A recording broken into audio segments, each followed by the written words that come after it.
আজ বিকেলে যখন ছাদে বসে ভিডিও এডিট করছিলাম তখন হঠাৎ করেই আকাশটা অন্ধকার হয়ে যায়, সাথে সাথেই বৃষ্টি শুরু হয়ে যায়। বর্ষাকাল মানে তো বৃষ্টি হবে, এটা কোনো আশ্চর্যের ব্যাপার। বৃষ্টি পড়া যে শুরু হয়েছে আর শেষ হওয়ারই নাম করছে না। আমার মনটা বলছে যে চল চল দোকান চল, কিন্তু মা বলছে বৃষ্টির মধ্যে দোকান যাওয়া যাবে না, যেটা খেতে ইচ্ছে হচ্ছে সেটা বাড়িতে বানিয়ে খা। কিন্তু আমি তো আবার দোকানের ওই কুরকুরে চিপস এগুলো তো বাড়িতে বানাতেই পারবো না। তারপরে মনে পড়লো আমি তো চপ ভাজাতে স্পেশালিস্ট, তাই আজকে বানাচ্ছি পটলি। কি বুঝতে পারলে না তো পটলি কি? আরে বেগুন দিয়ে যেমন হয় বেগুনি, পেঁয়াজ দিয়ে পেঁয়াজি, আর পটল দিয়ে পটলি। তোমরা আমাকে বলো নামটা ঠিকঠাক হয়েছে তো?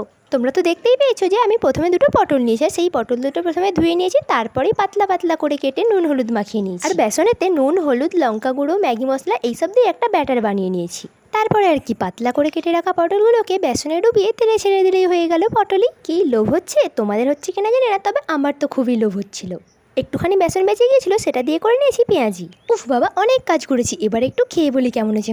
খেতে কিন্তু বেশ ভালোই হয়েছিল।